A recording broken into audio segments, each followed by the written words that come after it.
Señores, hoy vamos a empezar una nueva carta. Entenderán de que Gálatas pasó rápido, Néstor. Sí, pues ya el año pasa rápido, ¿no? Entonces, nuestra idea al menos es llegar hasta la última carta, pero así como vamos, me temo que nos quedamos en Segunda de Tesalonicenses. No, vamos a hacer lo posible para avanzar, pero aún así no correr y pasar por alto tantos pasajes preciosos que nos reflejan el pensamiento del apóstol Pablo. Recordando nuestra serie, estamos hablando de 365 días con Pablo, estamos haciendo un análisis sencillo, práctico, bien sencillito, sobre lo que el apóstol Pablo enseñó a la iglesia. ¿Y por qué lo enseñó? Porque sus cartas, justamente al ser cartas, obedecen a un contexto. Pablo no escribe porque de la nada se le ocurre escribir. Fue comisionado por el Espíritu Santo e guiado por el Espíritu Santo para escribirlo, pero muchas de sus cartas, por no decir todas, obedecen a algo que estaba pasando en la iglesia, ya sea dudas doctrinales o ya sea persecuciones, como también había defensa de determinados ministerios, incluyendo el suyo, su propio apostolado, ¿ya? Entonces ya vimos Romanos, que es un breve resumen del Evangelio, porque la iglesia de Roma, ¿qué había pasado? ¿Qué características tenía para que se le dé un breve resumen del Evangelio? ¿Se acuerdan? Sí, la iglesia de Roma.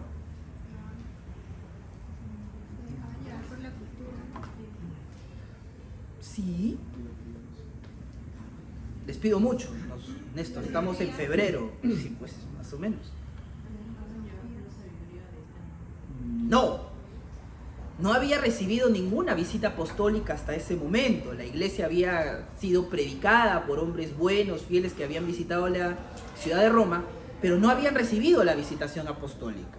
Entonces no había una enseñanza pura, doctrinal y clara para la iglesia. Entonces la iglesia era presa fácil por ahí de falsas enseñanzas, de falsas doctrinas, porque no había todavía un apóstol que vaya y les diga: señores, esto es así. Entonces Pablo quiere ir, todavía no va a ir, y mientras tanto elabora una carta en donde hace una referencia, breves doctrinas de la salvación. Nos hace un esquema sistemático de la salvación. Entonces, por eso Romanos habla mucho de justificación, habla de la gracia, habla de la justicia, habla de la ira del Señor, habla también de la providencia, porque la intención de Romanos es esa, es llevar el evangelio a los romanos. Luego entramos a la primera y segunda de Corintios, que nos damos cuenta que en realidad son cartas intermedias, porque son 4 cartas que se escribieron a la iglesia de Corinto. Y para la iglesia del día de hoy subsistieron 2, las que comúnmente llamamos la primera y segunda de Corintios. ¿Y cuál era la necesidad de escribir a las iglesias de Corinto? A la iglesia de Corinto. ¿Qué pasaba? ¿Se acuerdan? Muchos pecados, Néstor, ¿no? Parecía el ministerio de jóvenes, ¿no? Claro, ¿no? Había chismes, desunión, no digo que esto pase, no es una broma, ¿no? Pero era una iglesia que pasaba muchas cosas terribles que lamentablemente nuestras iglesias, incluso al día de hoy, incluso la nuestra, puede y a veces vive, ¿no? Había desuniones, había chismes, había mentiras, incluso falsos maestros. O sea, se había metido muchas cosas y había mucho desorden y había poca autoridad. Y la poca autoridad que había ni siquiera tenía la intención ni la fuerza de poder hacer respetar lo que decía la palabra del Señor. Era un ministerio desgastado, era una iglesia lastimada. Y Pablo, una iglesia inmoral también, porque toleraba incluso la inmoralidad sexual que había dentro de sus feligreses. Es más, incluso dentro de la celebración de la cena se embriagaban y tenían conductas inmorales, ¿no? O sea, ahí al momento, en plena cena del Señor, con el vino ahí teniendo sonceras, ¿no? Entonces era una iglesia que estaba sin duda en una gran crisis moral. Y Pablo es muy enérgico en su carta, muy enérgico, muy duro en la primera carta de los Corintios, porque si bien Pablo los amaba, el amor también hace eso, así como un madre y un padre cuando están frente a un hijo que es malcriado, te amo todo lo que quieras, pero agarra la correa o el San Martincito, ¿no? Para los que tuvieron la antigua enseñanza, y te deja tus marquitas de amor, ¿no? Y luego se va diciendo que le dolió más a ella, ¿no? Lo cual hasta el día de hoy para mí es mentira. Supongo que cuando sea padre lo entenderé, ¿no? No lo voy a decir porque me parece un poco sádico decirle eso a tu hijo. No, me duele más a mí que a ti, ¿no? Mientras uno está medio inconsciente, ¿no? Con el correazo que te han dado, ¿no? Pero bueno. Entonces, pero aún así nadie va a dudar de que tu madre o tu padre te ama, muy a pesar de la corrección que a veces tiene que ser dura, porque el amor hace eso también. Y por eso Pablo nos deja uno de los pasajes más famosos de las Escrituras, justamente en 1 Corintios, en una carta de exhortación dura, donde Pablo refleja una de las partes de su carácter, que es su dureza. Pablo era una persona firme, era una persona dura, era una persona que toleraba muy poco la incompetencia. Recordemos lo que le hizo a Juan Marcos, ¿no? Juan Marcos se fue porque tenía miedo del evangelismo. ¿Y qué hizo Pablo? Lo amó y le dijo, no, sí, es chibolito, hay que tenerle paciencia, pobrecito, ¿no? ¿O qué hizo él? Lo botó, a tal punto que se dividió o se separó junto con su mejor amigo, que era Bernabé, quien decía, no, a este chibolito hay que cuidarle, hay que enseñarle, si tiene que seguir yendo a la REU, ¿no? Entonces hay que amarlo, ¿no? Y en cambio acá nosotros, ¿no? Dijimos, no, bótenlo, es una desgracia, no va a servir para nada. Entonces Pablo siguió creciendo, se fue con Sila, que también era un joven, lo preparó, su ministerio fructificó, y Bernabé preparó a Juan Marcos y su ministerio también fructificó, al punto que Pablo ya en sus últimos días, ¿qué dijo? Tráiganme a Juan Marcos porque me es útil para el ministerio. Y Juan Marcos dijo, no, Pablo fue el que me votó, me odia, nunca lo voy a ver. No, Juan Marcos fue y se acercó al apóstol Pablo y le reconoció la autoridad apostólica que el apóstol Pablo tenía. Entonces Pablo era una persona amorosa y escribe en 1 Corintios capítulo 13 características sobre el amor. Justo la misma carta donde Pablo es muy duro, porque el amor también tiene que ver con esas cosas. Luego encontramos la segunda carta a los Corintios, donde Pablo principalmente felicita a la iglesia de Corinto porque ha mejorado mucho. Y ya en los últimos capítulos Pablo igual les vuelve a dar con chicote, porque era una iglesia que había mejorado bastante, pero aún tenía ciertas debilidades. Entonces Pablo, su intención es seguir preparándonos. Luego llegamos a la iglesia de Gálatas. Bueno, las iglesias de Galacia, porque eran varias iglesias. ¿Y qué pasaba con las iglesias de Galacia? ¿Quién se acuerda? Lo vimos. Había herejías, ¿cómo qué? Como que decía cosas de que la salvación es por obras. Salvación por obras, ¿no? Exacto, que era necesario circuncidarse, ¿no? Y no porque, bueno, pues hay que circuncidarse porque es higiénico, lo cual es relativamente cierto, sino porque ellos creían, o estas personas enseñaban, que no bastaba solo con creer y no bastaba solo con tener fe en la obra de nuestro Señor Jesucristo para ser declarados justos, es decir, para ser justificados, sino que adicionalmente para obtener la justificación, porque ese es el meollo del asunto, ¿qué tienes que hacer para ser declarado justo delante de Dios? No es qué vas a hacer después de ser justo, sino qué tienes que hacer para ser declarado justo. Ellos decían que era necesario cumplir ciertos ritos del Antiguo Testamento o del Antiguo Pacto. Y el principal de ellos era la circuncisión. Y Pablo es enérgico sobre ese asunto a tal punto que menciona 2 veces en la carta, y solo en el primer capítulo, que tal persona que enseñe tal cosa, ¿qué cosa es? Maldito, anatema. ¿Ustedes se imaginan a nuestro pastor el día domingo, el que diga esto es un maldito? Bueno, Pablo lo hizo, porque era un hombre celoso con la verdad, porque hay que ser celosos con la verdad, porque la mentira lamentablemente mata. La mentira mata, señores, la mentira condena al infierno. Entonces hay que ser muy celosos con la verdad. Y bueno, Pablo enseña otras cosas que van en relación a esto. Nos muestra los frutos de la carne, los frutos del espíritu, que hay que tener nuestros ojos puestos en Jesús, que hay que hacer morir nuestra carne, hacer morir nuestros pecados, porque solo de esa manera podremos estar con nuestro Señor. Y la iglesia de Galacia, créanme que lo hizo, a tal punto que una de las iglesias más importantes del cristianismo durante los 6 primeros siglos fue una justamente de las iglesias de Galacia, la iglesia de Antioquía. Entonces, verdaderamente fue una iglesia que fructificó después de la exhortación del apóstol Pablo. Pasamos eso de lado y ahora entramos a la carta a la iglesia de Éfeso, que para los que tienen la oportunidad de estudiar un poquitito más, se van a dar cuenta de que algunos eruditos bíblicos no creen que la carta fue escrita a la iglesia de Éfeso. No tenemos mucha certeza si se escribió necesariamente la carta de Éfeso o no, porque la parte que dice a los santos que están en Éfeso, en algunos manuscritos no aparece ese fragmento, ¿no? Entonces puede ser una carta universal, como puede ser una carta específica para los miembros de la iglesia de Éfeso, está en debate, pero más allá de eso, es una carta que nos va a hablar sobre la importancia de la iglesia, que la iglesia tiene una participación importantísima en tu desarrollo cristiano. Algunos eruditos llaman a la carta de Éfeso como la carta de la iglesia. Entonces, si en algún momento tú te has puesto a pensar que tiene que ver la iglesia con mi vida cristiana, la carta a los Efesios o la carta de Efesios es para ti. Léela, vas a entender el papel importante que tiene la iglesia para tu vida. Muchas veces nosotros hemos reducido o hemos escuchado que el evangelio tiene que ver con una relación personal con nuestro Señor Jesucristo. ¿Han escuchado eso alguna vez? ¿Sí? ¿Creen eso? ¿Sí? ¿Creen que solamente es eso? No, ¿verdad?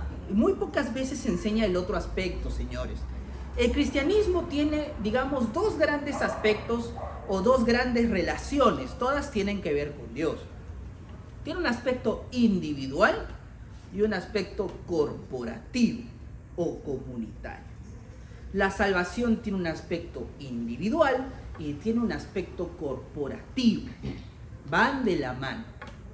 Lo voy a explicar. Es cierto que el evangelio tiene que ver con una relación personal con nuestro Señor. De eso se trata.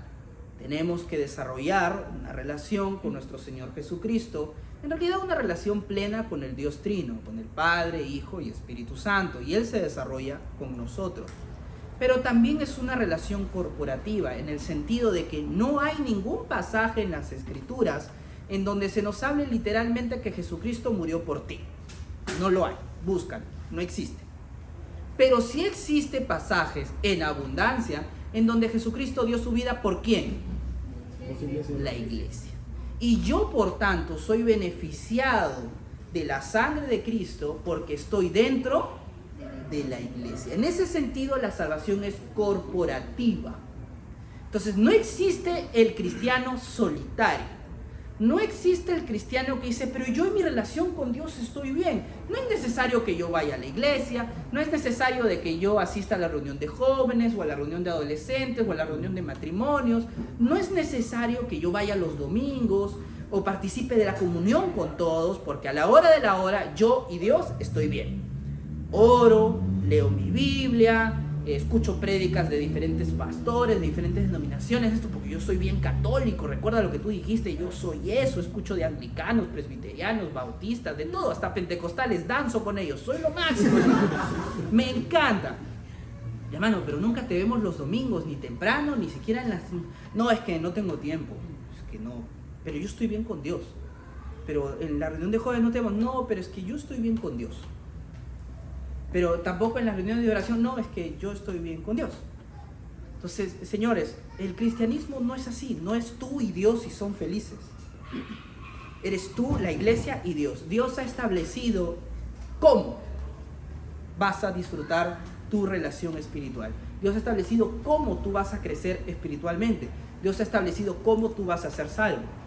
Así como Dios establece, y lo vamos a ver, quiénes van a ser salvos, Dios también ha establecido cómo estos que van a ser salvos van a crecer y van a tener una relación con Él. Y ahí la respuesta es la iglesia. La iglesia es la respuesta. La iglesia es el plan maravilloso, es el plan divino de Dios para que tú y yo tengamos salvación y para que tú y yo crezcamos en la fe. Entonces la iglesia juega un papel importantísimo. Y es necesario que tú y yo lo entendamos y vivamos desde esa perspectiva. Amemos a la iglesia. La iglesia tiene sus defectos.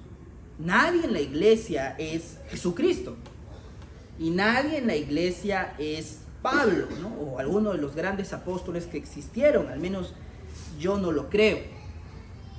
Pero es justamente esa imperfección de las personas que habitan en la iglesia, que pertenecen al cuerpo de Cristo, que nos van a permitir a nosotros ser perfeccionados. Existe un versículo en el Antiguo Testamento que habla justamente de estas características, que es el hierro con el hierro se aguzan. ¿Qué es eso? Se afilan, se perfeccionan, se vuelven útiles. Entonces, si solo tú eres un hierro que anda por ahí, ¿para qué sirves?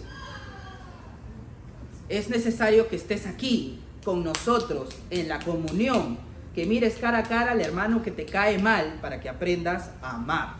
para que aprendas a perdonar, para que aprendas a ser paciente, tolerante, para que aprendas lo que es el sacrificio, como nuestro Señor Jesucristo lo hizo.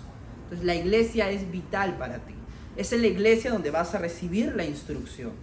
Es en la iglesia donde vas a recibir la doctrina que necesitas para crecer. Es en la iglesia donde vas a ser exhortado, guiado, amado, y tú vas a ejercer eso sobre los demás también.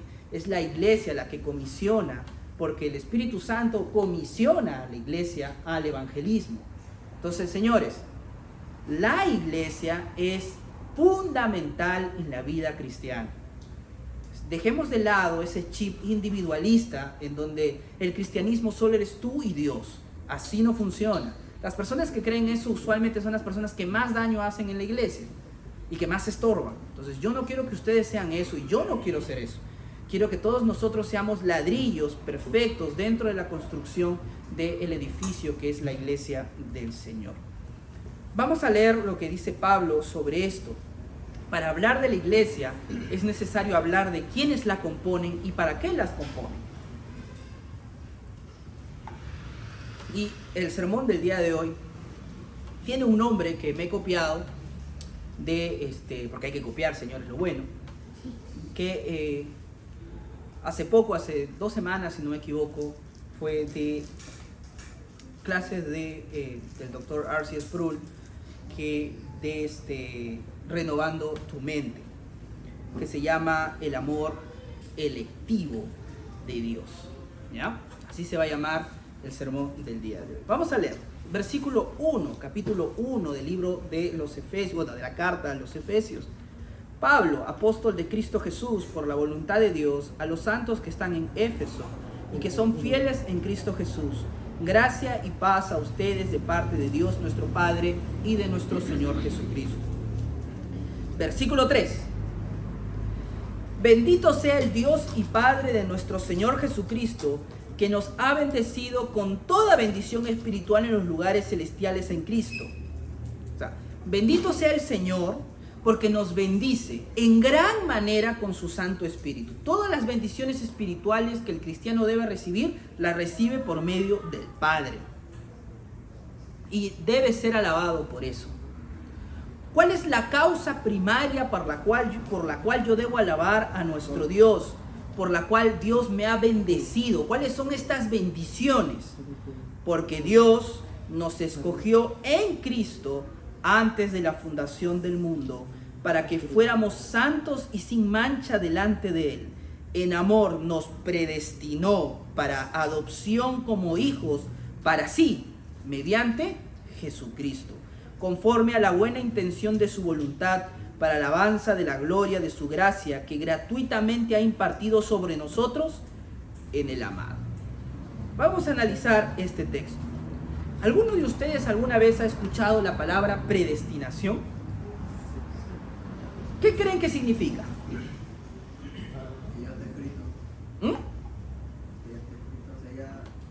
Que ya se escribió, ¿no? O sea, digamos, es inevitable, ¿no? Lo que ya se ha dicho que va a pasar, va a pasar.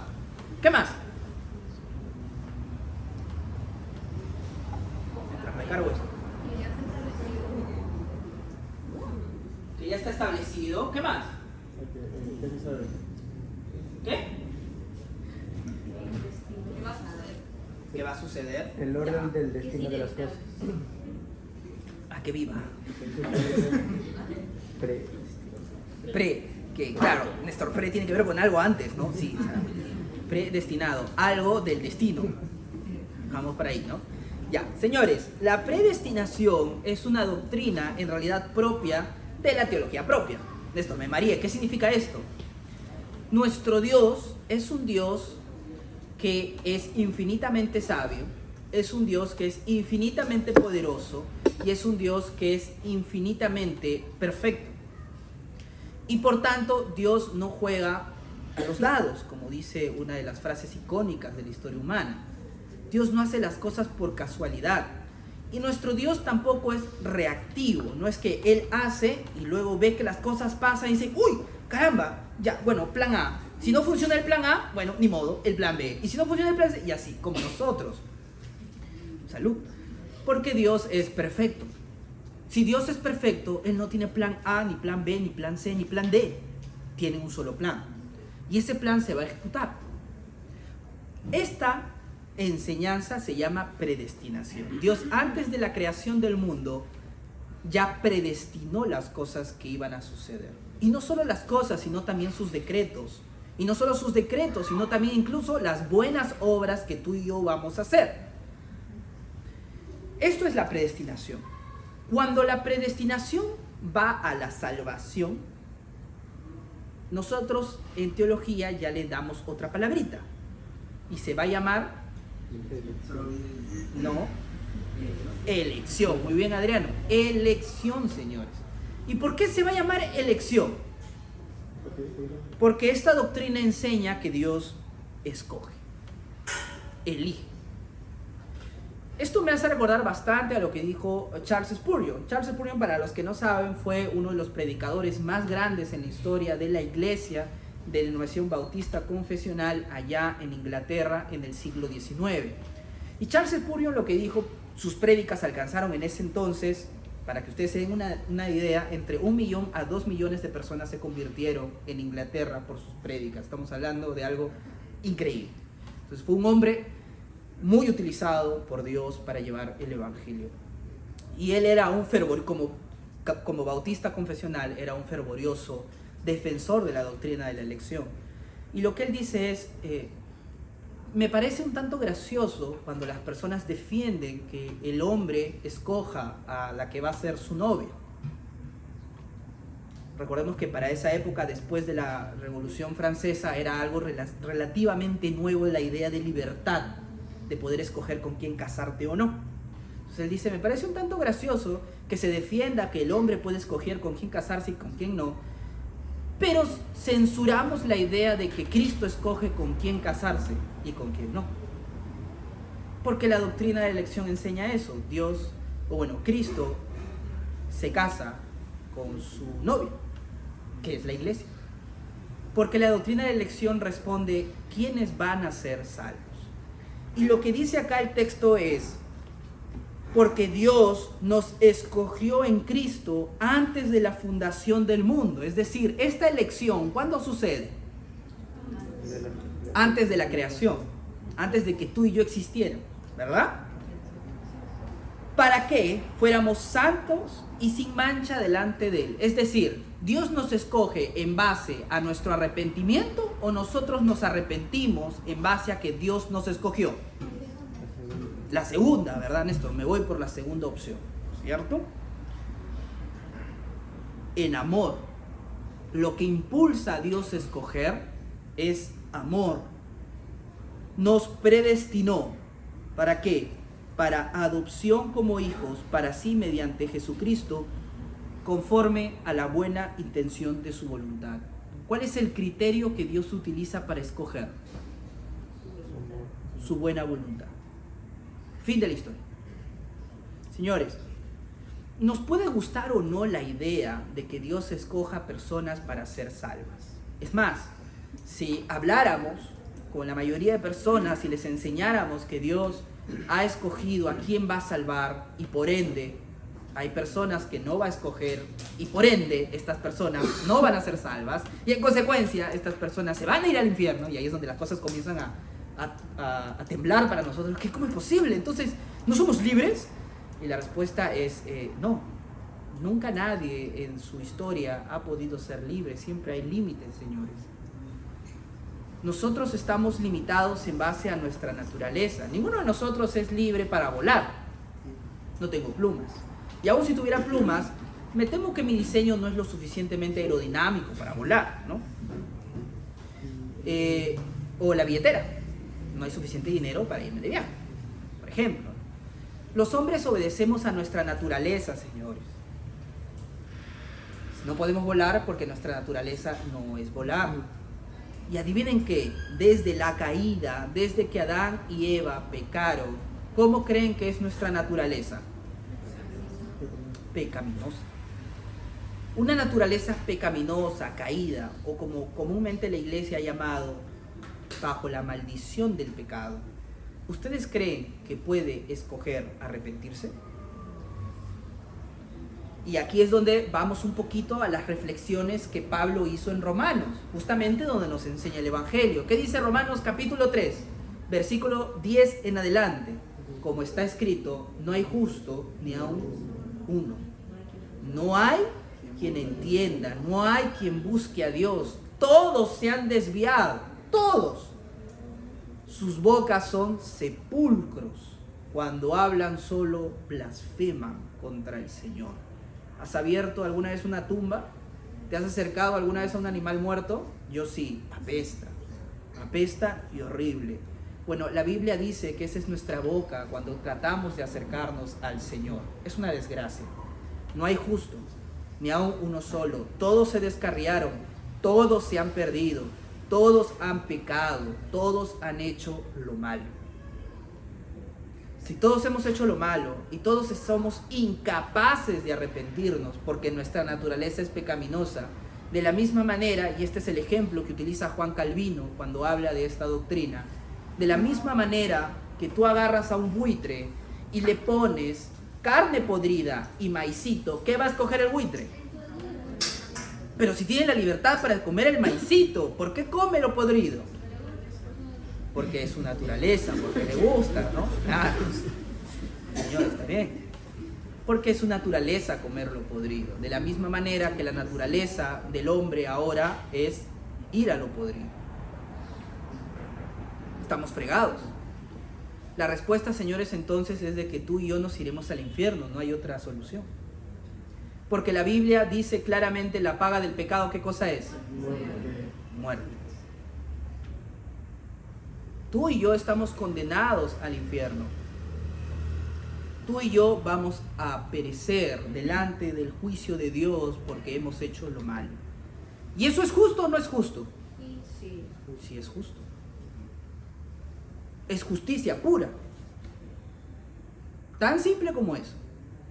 Les pongo otro ejemplo porque quiero que esto quede bien grabado en nosotros, porque la predestinación y la elección son doctrinas que no tienen que hacernos pensar que Dios es malo. Al contrario, debemos admirar su amor y su misericordia por estas doctrinas. Por eso Pablo las enseña a la iglesia.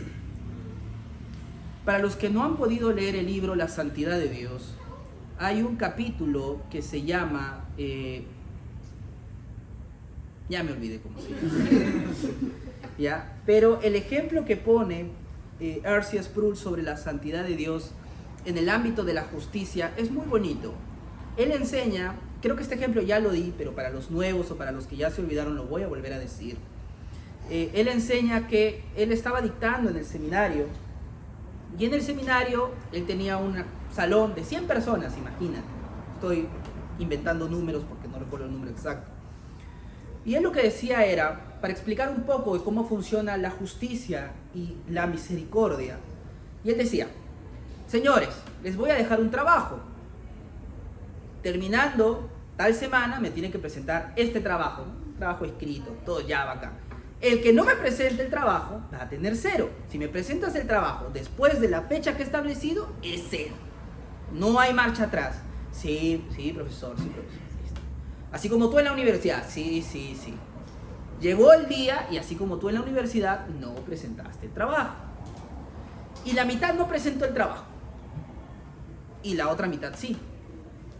Y la mitad que no presentó el trabajo pusieron excusas. Pero profesor, usted sabe, tengo clases, más o menos los que ustedes hacen, pues, ¿no? Cuando faltan, ¿no? Tengo clases, tengo cumpleaños, hay una reunión especial, Néstor, que tú sabes, no, es imposible, no se puede. Y lo mismo, es imposible, no puedo hacer el trabajo. Misericordia, profesor. Y el profesor dijo: ya, está bien, les voy a dar una semana más para que entreguen su trabajo. Dicho y hecho, les dio una semana más y las personas presentaron su trabajo. Segundo trabajo. Ya saben, fecha exacta, si no, 0. Ya, sí, profesor, lo máximo. Llegó la fecha, ya no fue la mitad. Ahora eran más, 2/3.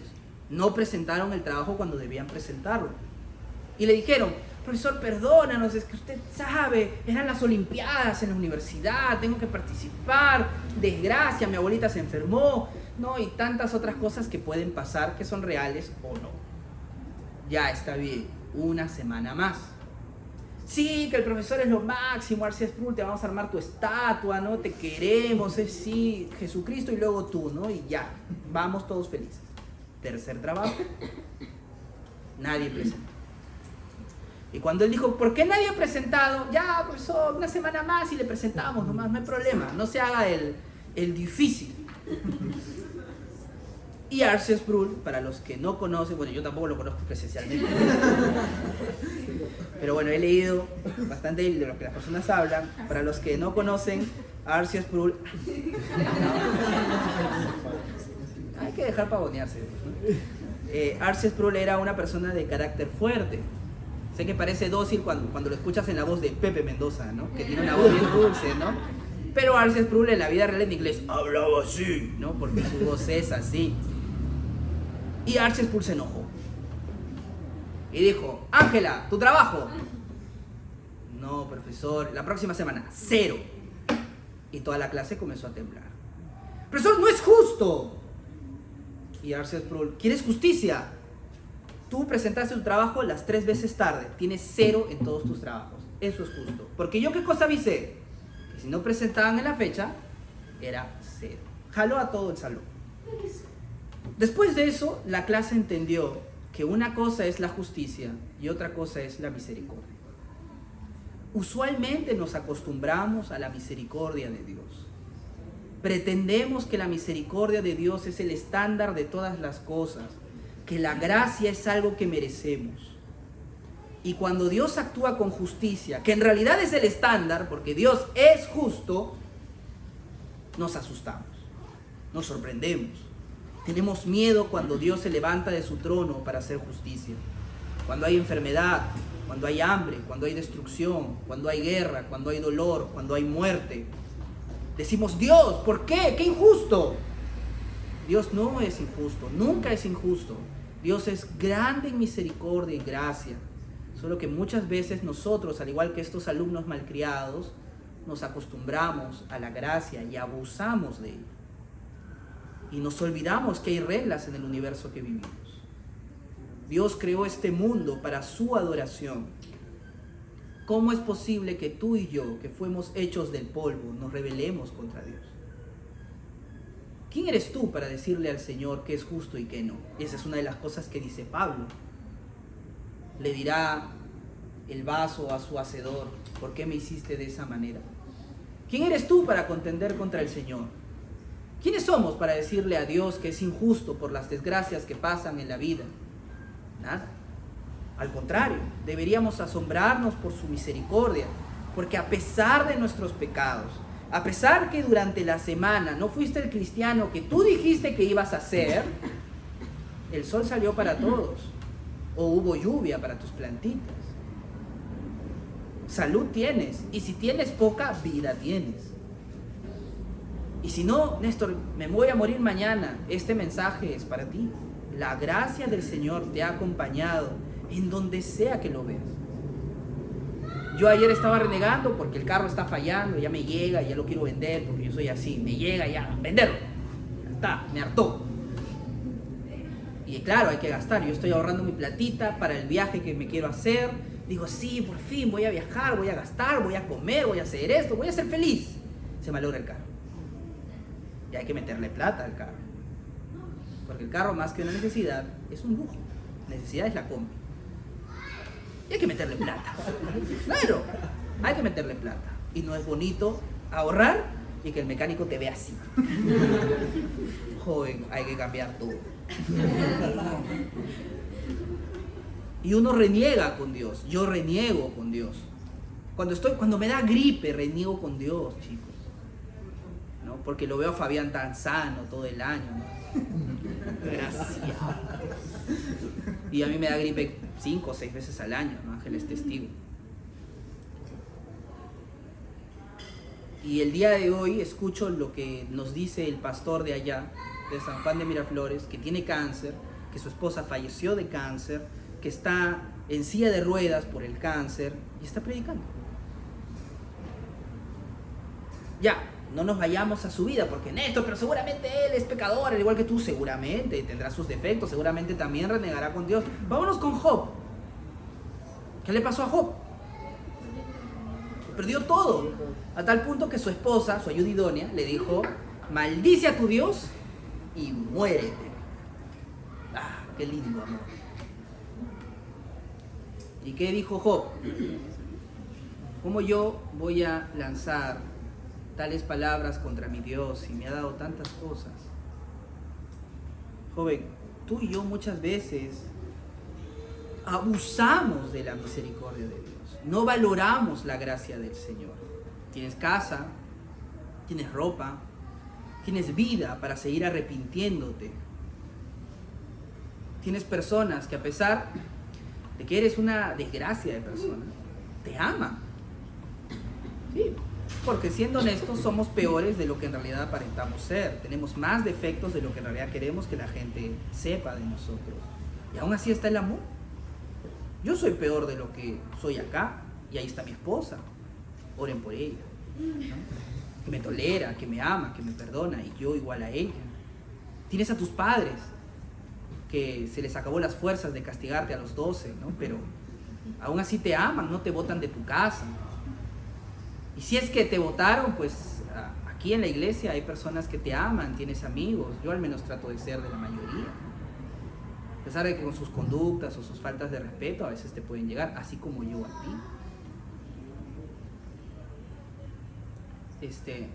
Ya, pero ya no hablen, todo el tiempo están hablando, muchachos.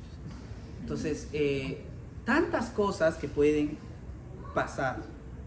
Y Dios muestra su gracia una y otra vez.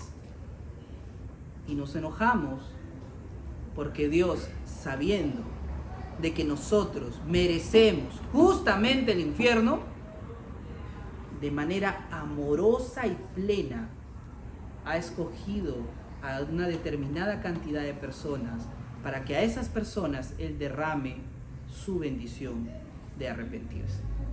Y yo espero que la mayoría de los que están aquí hayan recibido esa bendición. Tú me dirás, Néstor, pero ¿qué pasa con las personas que quieren arrepentirse de sus pecados, pero como no han sido escogidas por Dios, ni modo, van a ir al infierno, ¿no? Y cuando estén delante de Dios le van a decir: Dios, yo me quise arrepentir, pero como tú no me escogiste, ahí te la dejo. Triste. Señores, las escrituras son claras. Nadie busca a Dios. Nadie quiere arrepentirse. Nadie. Y si tú en tu corazón sabes que debes arrepentirte de tus pecados y pelear la buena batalla de la fe, es porque Dios ha obrado en tu corazón. Es el Espíritu Santo quien nos hace ver nuestra maldad. Y por tanto, puedes confiar que el Señor te escogió. ¿Para qué?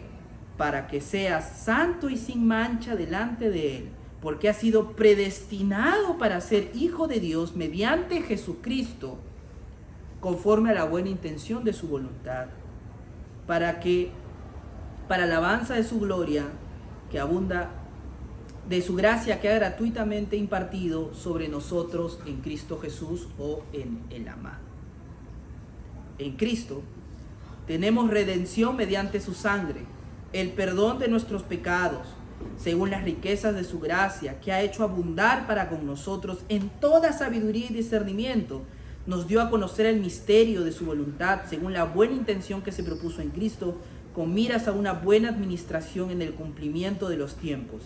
Es decir, de reunir todas las cosas en Cristo, tanto las que están en los cielos como las que están en la tierra. También en Cristo hemos obtenido herencia, habiendo sido predestinados según el propósito de aquel que obra todas las cosas conforme al consejo de su voluntad, a fin de que nosotros, que fuimos los primeros en esperar en Cristo, seamos para alabanza de su gloria. En Él, también ustedes, después de escuchar el mensaje de la verdad, el evangelio de su salvación, y habiendo creído, fueron sellados en Él con el Espíritu Santo de la promesa, que nos es dado como garantía de nuestra herencia, con miras a la redención de la posición adquirida de Dios para alabanza de su gloria. Néstor, ¿qué significa todo esto? Aquí hay una manera muy bonita de describir lo que en la iglesia nosotros enseñamos como el orden de la salvación. Dios no es solo un Dios que te escoge para ser salvo, sino que te hace su hijo, te adopta. Y no solo eso, sino que te da la garantía de que Él va a regresar por su iglesia, porque ahora estás en su iglesia. Cristo viene, Cristo regresa, Cristo viene a juzgar a los vivos y a los muertos y a establecer la llenura, la plenitud de su reino por los siglos de los siglos, en donde ya no habrá muerte, ni destrucción, ni llanto, ni ningún tipo de dolor, ni pecado, ni lágrimas, sino que todos conoceremos a Dios y estaremos alrededor de Él, y Él estará alrededor de nosotros, y nosotros seremos su pueblo, y Él será nuestro Dios, porque ese es el pacto eterno que ha establecido con sus hijos.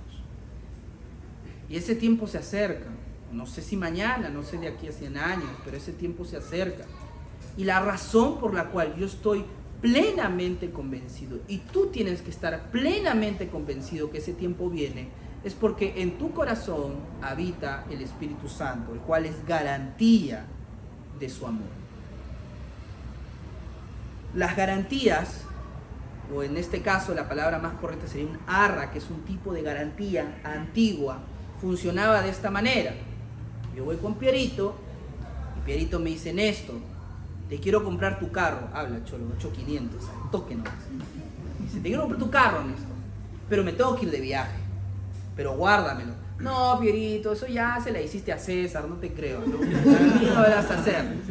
Pero Pierito me dice: te lo juro por mis chogotejas. No, Pierito, no te creo. Pierito me dice: ya, hagamos algo. Y Pierito me deja algo muy valioso para él, no sé, imagínense lo que sea, y me lo deja, y me dice: esto es mi garantía de que yo regreso para comprarte tu auto. Si no regreso, tú te lo quedas. Imaginemos, un iPhone 14. No es el mismo valor del auto, obviamente yo no le voy a dar mi auto, pero al menos yo sé que esto significa que Pierito va a regresar. Cuando regrese, yo obviamente le devuelvo su iPhone y así él compra mi auto. Así funcionan más o menos las armas. Dios nos está diciendo: ustedes son mis hijos, ustedes son mi iglesia, yo voy a venir, yo voy a regresar, yo voy a completar las promesas que les hice a ustedes. ¿Quieren saber por qué? Les dejo mi Espíritu Santo como garantía real y cierta de que vengo por segunda vez. ¿Tienes el Espíritu Santo en tu corazón? Sí, Néstor, hablo en lenguas. No, bueno, las escrituras no dicen que esa es una buena manera de representar si tienes el Espíritu Santo o no. ¿Sabes cuál es la mejor manera? Si puedes ver las características de su fruto. ¿Eres paciente? Ahí, Néstor, solo cuando me comienzan a hablar, ahí lo pierdo, ¿no? Es amoroso, benigno, misericordioso. Términos más generales. ¿Estás luchando para amar a tu prójimo? O sea, ¿inviertes tu tiempo, tu dedicación para amar a tu prójimo, para amar a Dios? Si la respuesta es sí, joven, eso no lo haces porque tú eres lo máximo. Lo haces porque dentro tuyo está el Espíritu de Dios transformando tu vida y tu alma. Dios ha prometido que regrese. Te ha dejado su Espíritu Santo. ¿Y por qué te ha dejado tu Espíritu Santo? Porque te ama. ¿Cómo sé que me ama? Porque te ha escogido antes de la fundación del mundo. Voy terminando. La doctrina de la predestinación y la doctrina de la elección no es una doctrina para guardarla en los libros. No es una doctrina para ser enseñada cuando ya estés en el módulo 20. No. La doctrina de la predestinación y elección es una doctrina maravillosa para tu vida, porque te asegura, te da la certeza que Dios te ama, que a pesar de tus pecados, porque Dios, sabiendo que ibas a fornicar, que ibas a ver pornografía, que ibas a ser chismoso, que ibas a ser orgulloso, que ibas a ser soberbio y tantas otras cosas que uno puede hablar de ti, y tú mismo sabes que los has cometido, Dios desde antes de la fundación del mundo dijo: Lisbeth es mi hija. Desde antes de la fundación del mundo, a pesar de los pecados, dijo: Néstor va a ser mi hijo, Alison va a ser mi hija. ¿Por qué? Porque amo y me da placer, es mi voluntad escogerlos a ellos, para que llegado su debido momento, estas personas escuchen el Evangelio y procedan al arrepentimiento, y el Espíritu Santo entonces produzca lo que ya hemos hablado. Dios salva, Dios escoge. Su amor electivo es maravilloso para nosotros. No es injusto por ninguna manera. No lo es. No lo es. Joven, concluyo con esto. Tú puedes disfrutar del amor electivo de Dios. Puedes y debes disfrutar. No hay nada más hermoso que cuando somos conscientes de que no somos dignos y aún así se nos bendice, poder retribuir ese amor. Es muy hermoso. Muy hermoso, créanme, chicos. Si tan solo con felicidad uno, cuando dice, este curso lo voy a jalar, voy a sacar, me voy por un 10, voy a sacar 1. Sacas 8 y el profesor dice, no, me caes bien, te voy a poner 10, pasa al siguiente ciclo, gracias. Si tan solo eso es una experiencia tan bonita que se nos va al 1 o 2 días, imagínate el tema de la salvación eterna, joven. Tú no hiciste nada. Nada, ni tú ni yo, no hemos hecho nada. No se trata de que si soy guapo, si tú eres bonita, que trato bien a mi papá, a mi mamá, que Néstor, yo me he guardado virgen hasta el matrimonio y me voy a morir más por falta de oportunidades, pero me he guardado, entonces así voy a seguir. No se trata de qué tan puro, qué tan bueno pueda ser. Porque de lo contrario, entonces, los que han cometido muchos pecados y desgracias, entonces estamos recontra perdidos. Y sin embargo, no es así. No es así. Dios escogió a un padre, Dios escogió a un esposo amoroso, como el apóstol Pedro, como también escogió a una mujer adúltera, como la mujer samaritana. Y dentro de la genealogía de Jesús encuentras hombres maravillosos de excelente testimonio, pero también encuentras personas con testimonios sumamente cuestionables. Y uno de los nombres que más resalta, por ejemplo, es Rabá, la ramera, y lo deja ahí bien en claro, es decir, la prostituta, descendencia de Jesús según la carne.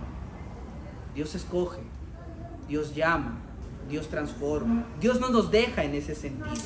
No es de que, siempre he sido mentiroso, Dios me deja mentiroso. No, Dios transforma vidas y es ese amor electivo que nos saca de la inmundicia. Tú y yo merecíamos ir al infierno y no nos vamos a ir allá por la pura gracia de Dios. La gracia no es para pecar, no es para abusar. De lo contrario, no has entendido lo que es la gracia. La gracia está justamente para agradecer, para ser fervoriosos, con mayor honor y esfuerzo guardarnos. Si he sido bendecido, a pesar de que no merecía ser bendecido, con cuánto mayor esfuerzo debo pelear la buena batalla de la fe, alejarme del pecado y acercarme a su iglesia, en donde vamos a aprender en los capítulos que vienen, reside la compasión del Señor, el amor del Señor, el compromiso del Señor y tantas otras bendiciones espirituales para tu vida. Joven, Dios escoge, te escogió a ti. Tú no a Él, te escogió a ti. Él, desde antes de la fundación del mundo, desde antes de que se creara la primera estrella, Dios ya tenía tu nombre en su corazón, incorporado en el cuerpo de Cristo. Y eso es para ti y para mí. Valora ese amor. Valora ese amor. Y demuéstralo con tus acciones. Porque hay muchos jóvenes, y me puedo incluir yo, que pueden hablar mucho y hacen tan poco.